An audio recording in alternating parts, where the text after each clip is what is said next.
वाजिद, यह नाम मुझे सदा से प्यारा रहा है। एक सीधे साधे आदमी का नाम, गैर पढ़े लिखे आदमी का नाम, लेकिन जिसकी वाणी में प्रेम ऐसा भरा है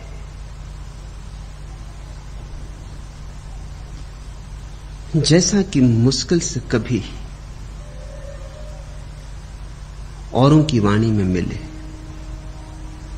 सरल आदमी की वाणी में ही ऐसा प्रेम हो सकता है। सहज आदमी की वाणी में ही ऐसी पुकार, ऐसी प्रार्थना हो सकती है। पंडित की वाणी में बारीकी होती है, सूक्ष्मता होती है, सिद्धांत होता है, तर्क विचार होता है, लेकिन प्रेम नहीं। प्रेम तो सरल चित्त हृदय में ही खिलने वाला फूल है। वाजिद बहुत सीधे साधे आदमी है। एक पठान थे, मुसलमान थे, जंगल में शिकार खेलने गए थे। धनुष पर वाण चढ़ाया, तीर छूटने को ही था, छूटा ही था कि कुछ घटा, कुछ अपूर्व घटा। भागती हिरणी को देखकर ठिठक गए, हृदय में कुछ चोट लगी और जीवन रूपांतरित हो गया। तोड़कर फेंक दिया तीर कमान, वहीं चले थे मारने, लेकिन वो जो जीवन की छलांग देखी, वो जो सुंदर हरणी में भागता हुआ जागा हुआ चंचल जीवन देखा, वो जो बिजली जैसी कौंध गई जीवन की, अवाक रह गए। यह जीवन नष्ट करने को तो नहीं, इसी जीवन में तो परमात्मा छिपा है। यही जीवन तो परमात्मा का दूसरा नाम है। यह जीवन परमात्मा की अभिव्यक्ति है। तोड़ दिए तीर कमान, चले थे मारने, घर नहीं लौटे, खोजने निकल पड़े परमात्मा को। जीवन की जो थोड़ी सी झलक मिली थी, यह झलक अब झलक ही ना रह जाए। यह पूर्ण साक्षात्कार कैसे बने, इसकी तलाश शुरू हुई। बड़ी आकस्मिक घटना है। ऐसा और बार भी हुआ है। अशोक को भी ऐसा ही हुआ था। कलिंग में लाखों लोगों को काटकर जिस युद्ध में उसने विजय पाई थी, लाशों से पटे हुए युद्ध क्षेत्र को देखकर उसके जीवन में क्रांति हो गई थी। मृत्यु का ऐसा बीभत्स नृत्य देखकर उसे अपनी मृत्यु की याद आ गई थी। यहां सभी को मर जाना है, यहां मृत्यु आने ही वाली है। और अशोक जगत से उदासीन हो गया था। रहा फिर भी महल में, रहा सम्राट, लेकिन फकीर हो गया। उस दिन से उसकी जीवन की यात्रा और हो गई। युद्ध विदा हो गए, हिंसा विदा हो गई, प्रेम का सूत्रपात हुआ। उसी प्रेम ने उसे बुद्ध के चरणों में झुकाया। वाजिद अशोक से भी ज्यादा संवेदनशील व्यक्ति रहे होंगे। लाखों व्यक्तियों को काटने के बाद होश आया तो संवेदनशीलता बहुत गहरी न रही होगी। वाजिद को होश आया काटने के पहले। हिरणी को मारा भी नहीं था, अभी तीर छूटने को ही था। चढ़ गया था कमान पर, प्रत्यंचा खिंच गई थी, वहीं हाथ ढीले हो गए। जीवन नष्ट करने जैसा तो नहीं, जीवन पूज्य है। क्योंकि जीवन में ही तो सारा रहस्य छिपा है। मंदिर मस्जिदों में जो पूजा चलती है वह जीवन की पूजा तो नहीं। जीवन की पूजा होगी तो तुम वृक्षों को पूजोगे, नदियों को पूजोगे, सागरों को पूजोगे, मनुष्यों को पूजोगे, जीवन को पूजोगे, जीवन की अनंत अनंत अभिव्यक्तियों को पूजोगे। और यही अभिव्यक्तियां उसके चेहरे, ये परमात्मा के भिन्न भिन्न रंग ढंग, अलग अलग झरोखों से वह प्रकट हुआ है। अशोक को हत्या के बाद, भयंकर हत्या के बाद, रक्तपात के बाद मृत्यु का बोध हुआ था। मृत्यु के बोझ से वो थरथरा गया था, घबरा गया था। उसी से उसकी सत्य की खोज शुरू हुई। वाजिद ज्यादा संवेदनशील व्यक्ति मालूम होते, अभी मारा भी नहीं था, लेकिन हरणी की वह छलांग, जैसे अचानक एक पर्दा हट गया, जैसे आंख से कोई धुंध हट गई। वह छलांग तीर की तरह हृदय में चुभ गई। वह सौंदर्य, हरणी का वह जीवंत रूप और परमात्मा की पहली झलक मिली। ऐसा रामकृष्ण को हुआ था। तालाब के पास से गुजरते हुए, वर्षा के दिन थे, आकाश में काले बादल घिरे थे और बगलों की एक कतार रामकृष्ण के पास आने से जो तालाब के किनारे बैठी होगी, एक पंक्ति बगलों की उड़ गई। बगले उड़े, पीछे काले बादलों की पृष्ठभूमि और सफेद चांदी की तरह उड़ती हुई बगलों की कतार, और रामकृष्ण भावाभिभूत हो गए, ठिठक गए, जैसे श्वास रुक गई, विचार रुक गए, हृदय ठहर गया, समय ठहर गया, गिर पड़े वहीं। वह परमात्मा की पहली झलक थी, पहली समाधि लगी। घर बेहोशी लाए गए। लोगों को लग रहा है बेहोश, रामकृष्ण पहली दफा होश में आए। ऐसी भी एक बेहोशी है जो होश लाती, और ऐसा भी होश है हमारा तथाकथित होश, जो कि सिर्फ बेहोशी का एक नाम है। रामकृष्ण जब होश में आए हमारे तथाकथित होश में, तो रूपांतरित हो चुके थे। जो आदमी गिरा था तालाब के किनारे, बगलों की पंक्ति को आकाश में उड़ते देखकर, वही आदमी फिर उठा नहीं, कोई दूसरा आदमी उठा। ये आंखें और थी, ये व्यक्तित्व और था, भीतर कुछ बदल गया था, दृष्टि बदल गई थी। रामकृष्ण को परमात्मा की पहली झलक मिल गई थी उस सौंदर्य की घड़ी में। सौंदर्य परमात्मा का निकटतम द्वार है। जो सत्य को खोजने निकलते हैं वे लंबी यात्रा पर निकले। उनकी यात्रा ऐसी है जैसे कोई अपने हाथ को सिर के पीछे से घुमा के कान पकड़े। जो सौंदर्य को खोजते हैं उन्हें सीधा सीधा मिल जाता है, क्योंकि सौंदर्य अभी मौजूद है। इन हरे वृक्षों में, पक्षियों की चहचहाहट में,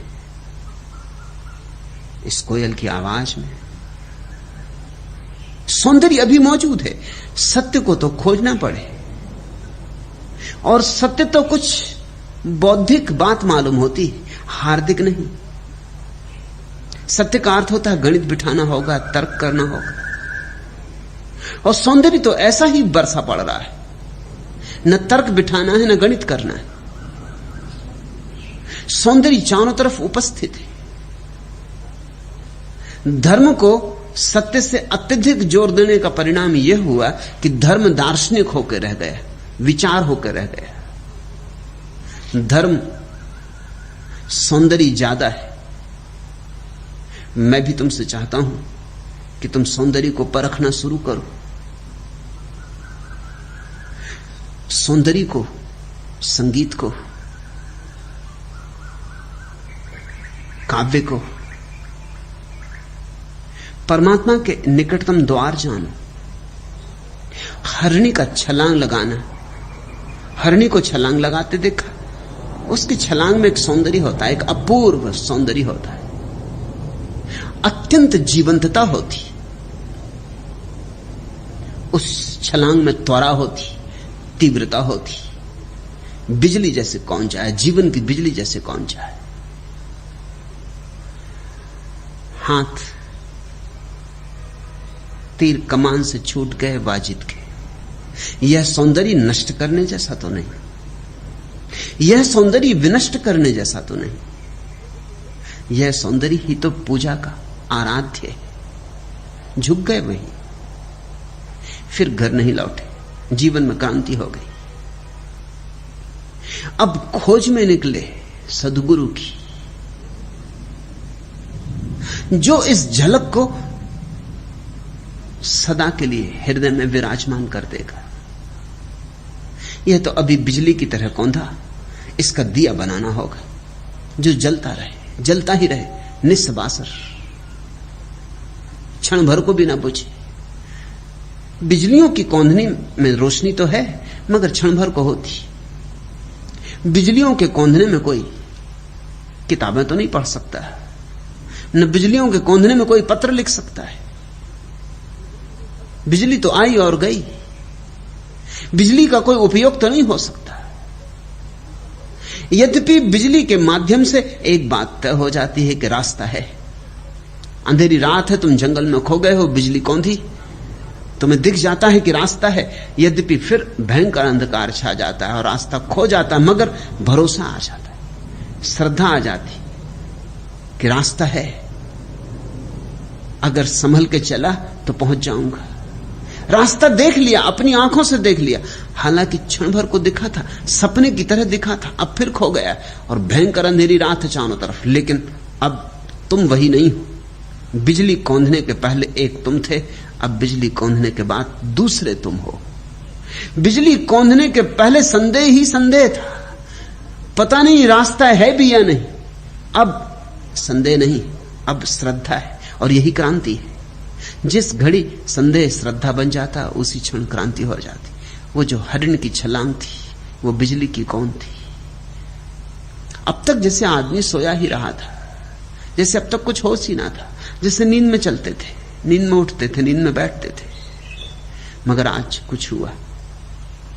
किस घड़ी परमात्मा तुम्हें पकड़ लेगा नहीं कहा जा सकता, इसलिए हर घड़ी तैयार रहो।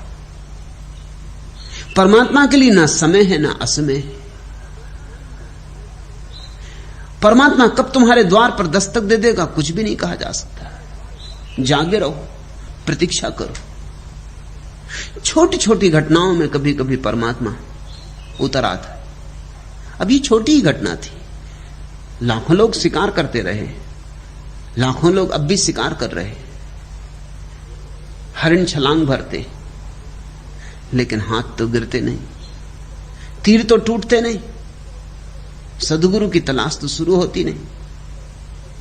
वाजिद सच में ही संवेदनशील व्यक्ति रहे होंगे, सरल सीधे, पठान होते भी सरल और सीधे। जो दिख गया था, अब उसकी तलाश शुरू हुई। तलाश तभी शुरू हो सकती है जब थोड़ी सी प्रतीति हो जाए। जो लोग बिना प्रतीति के खोजते हैं, वो व्यर्थ ही खोजते हैं। किसको खोजोगे, क्या खोजोगे? थोड़ी सी प्रतीति हो जाए, कहीं से हो, प्रेम में हो, सौंदर्य में हो, संगीत में हो, कैसे भी हो, थोड़ी सी प्रतीति हो जाए कि मुझ पर सब समाप्त नहीं है, मुझसे बड़ा भी है, मुझसे विराट भी है। कहीं भी हो, कैसे भी हो, इतना पता चल जाए कि मैं जैसा हूं ये बहुत छोटा रूप है, बूंद जैसा। अभी सागर प्रतीक्षा कर रहा है, मैं जहां हूं वहां अंधकार है, और पास ही कहीं रोशनी का स्रोत भी है। गुरु की तलाश तभी शुरू होती है। जीवन की ये जो झलक मिली थी, ये ले चली गुरु की तलाश में। न मालूम कितने गुरुओं के पास वाजिद गए, उठे बैठे, मगर वह झलक न मिली जो हरिणी की छलांग में मिली थी। वह झलक लेकिन एक दिन मिली, और भरपूर मिली। मूसलाधार वर्षा हो गई। दादू दयाल को देखते ही वे आंखें दादू दयाल की, फिर वही जीवन की झलक और प्रगाढ़तर, और ऐसी कि आर पार हो जाए। फिर दादू के चरणों में रुक गए सो रुक गए, फिर चरण नहीं छोड़े। फिर दादू में जो सौंदर्य मिल गया वह सौंदर्य देह का नहीं था, वह सौंदर्य पृथ्वी का भी नहीं था। सद्गुरु में जो सौंदर्य दिखाई पड़ता है वो पारलौकिक है। दादू दयाल के पास और भी बहुत लोग आए और गए, लेकिन जो वाजिद को दिखाई पड़ा औरों को दिखाई नहीं पड़ा। देखने की क्षमता चाहिए, पात्रता चाहिए, भीगने की तैयारी चाहिए, डूबने का साहस चाहिए, समर्पित होने की जोखिम जो उठाता है वही सद्गुरु से जुड़ पाता है। जैसे एक दिन तीर कमान तोड़ के फेंक दिए थे, वैसे आज अपने अहंकार को भी तोड़कर फेंक दिया। झुक गए चरणों में तो फिर नहीं उठे। दादू के प्यारे शिष्यों में एक हो गए। दादू ने हजारों लोगों के जीवन की ज्योति जलाई। दादू उन थोड़े से संतों में से एक है जिनके पास अनेक लोग ज्ञान को उपलब्ध होते हैं।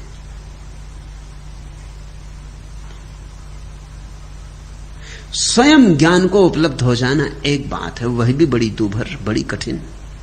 जान लेना बड़ा दूभर, बड़ा कठिन, लेकिन जना देना और भी कठिन, और भी दूभर।